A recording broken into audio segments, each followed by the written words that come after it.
Violet Myers was 19 years old, and her life was a monument to quiet desperation. She lived in a shared, drafty house in a forgettable suburb of Birmingham, England, where the sky was a permanent, bruised gray and the most exciting event of the week was the arrival of the discount grocery flyer. Her annual income, scraped together from a dead-end job as a kitchen assistant in a noisy, greasy pub and the occasional cash-in-hand babysitting gig, hovered stubbornly around £11,000. It was a sum that felt less like a living and more like a slow, financial suffocation. Every penny was allocated before it even touched her bank account. A portion for her meager rent, a larger portion sent back home to her mother in Cardiff, who was struggling even more than she was. And the dregs for cheap pasta, bus fare, and the relentless rain that seemed to seep into everything, including her spirit. Violet was a girl built for sunlight and bold colors, trapped in a world of beige and gray. She had a voluptuous curves in all the right places figure that felt absurd and almost offensive in the shapeless polyester uniform of the pub. Her face was a captivating paradox.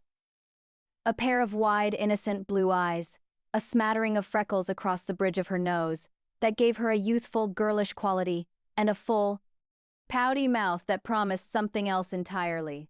Something knowing and sensual. It was a face that told two different stories at once, and neither of them fit the narrative of her current life, which was a single dreary sentence on repeat. The catalyst for the earthquake that would become her life was, as it often is, a series of small tremors. The first was a final demand notice for an electricity bill she was sure she'd paid. The second was a tearful, late-night phone call from her mother, not asking for money, but radiating a silent, helpless anxiety that was somehow worse. The third, and final tremor, was Gary, the pub's head chef, a man whose hands were always slick with grease and whose breath smelled of stale lager and contempt. He cornered her in the dry storage room, between a sack of potatoes and a tower of canned tomatoes, his body blocking the door. "Come on, Violet," he slurred, his hand landing heavily on her hip. "A pretty thing like you, wasting away back here, I could make it worth your while. A little bonus under the table." It wasn't the first time he'd made a pass, but it was the first time the sheer, grubby hopelessness of it all crashed down on her. This was her future, fending off the advances of men like Gary in storerooms that smelled of rotting onions, for pennies that would never be enough. A cold, clear fury rose in her, so potent it burned away the fear. She didn't shove him or scream. She simply looked at him, her blue eyes turning to ice. "Take your hand off me," she said, her voice low and steady, a tone he'd never heard from her before. "Or I'll make sure your wife knows exactly what her bonus is being spent on." That night, in her tiny, damp room with the floral wallpaper peeling at the corners, she did something she'd only ever done in secret, with a furtive, shameful curiosity. She opened her laptop, the glow of the screen the only light in the room, and she ventured into the digital underworld. She found the forums, the amateur model sites, the shadowy corners of the internet where people paid real money for fantasy. She saw girls who looked nothing like the polished, airbrushed models in magazines. They were real, some awkward, some confident, all of them seemingly in control. They set their own prices, their own boundaries. They had power. Her heart hammered against her ribs. It was a terrifying, illicit thought. But then she thought of Gary's greasy hands, the final demand notice, the sound of her mother's quiet weeping. The terror began to morph into a wild, reckless kind of courage. She created a new persona. Not Violet, the shy girl from Cardiff, but Scarlett. She used her smartphone propped up on a stack of books and a cheap clip-on ring light she ordered with the last of her courage and her credit. The first video was a disaster. Her voice shook.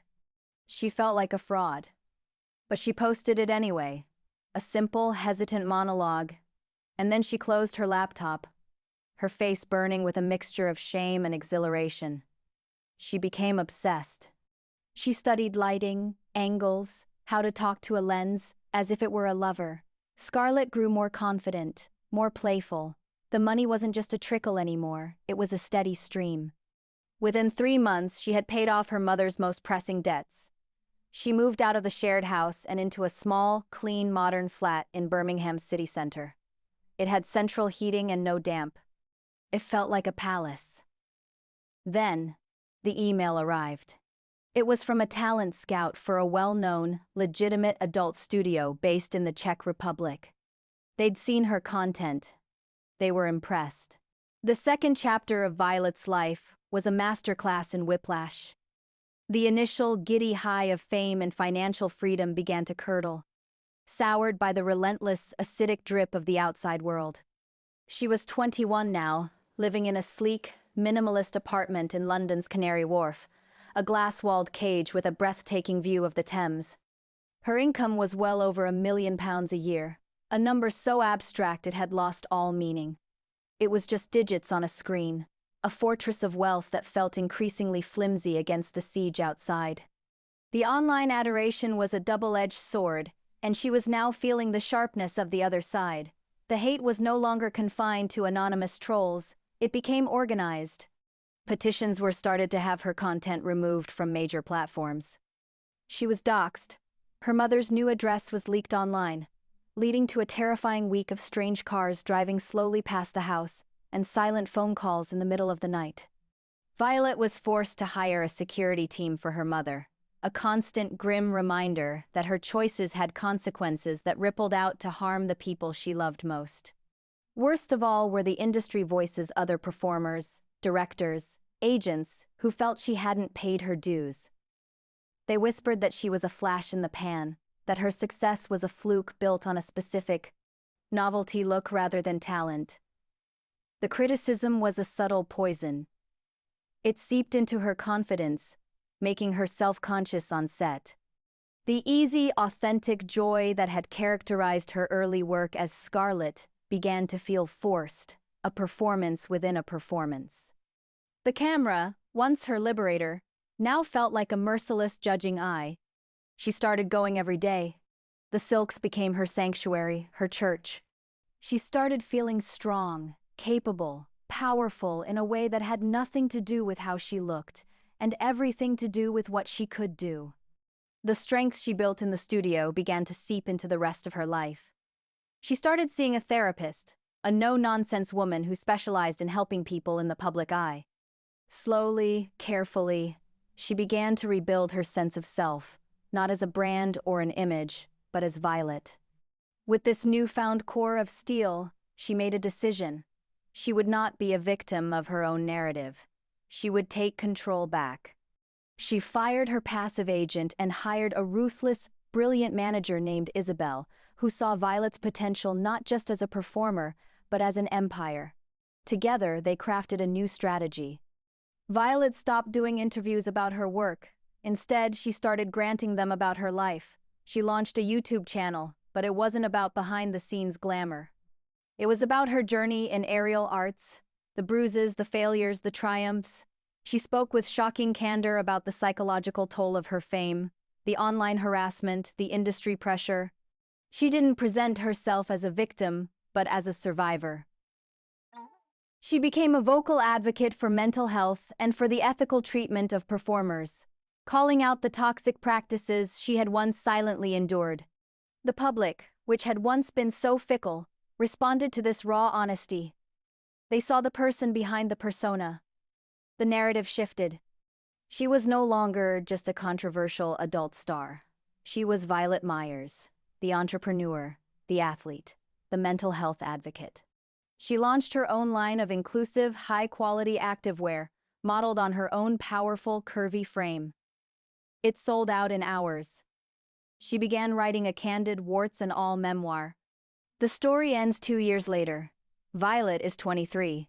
She is sitting in the offices of her own production company, Myers Media, located in a trendy part of East London. She is no longer just the talent. She is the CEO. Her annual income is now a diversified, robust stream from her business ventures, her book deal, and her brand partnerships, far eclipsing what she ever made in front of the camera. She is in control. She looks out of her office window, not at the impersonal skyscrapers of Canary Wharf, but at the bustling, creative, messy streets of Shoreditch. A young woman, a new performer she's considering mentoring, sits across from her, her eyes wide with a mixture of fear and hope, just as Violet's once were. Everyone will try to tell you who you are, Violet says, her voice calm and sure, her blue eyes clear and focused. The fans, the haters, the industry, they'll all have a version of you in their head. Your only job is to make sure you're the one holding the pen, writing the final draft. She smiles, a genuine, unforced smile that reaches her eyes. The girl from Birmingham with the hopeless future was gone. The global sensation trapped by her own fame was gone. What remained was the woman she had built with her own two hands, a woman who had looked into the abyss and decided, instead of falling, to build a bridge over it. The story was finally, completely, her own.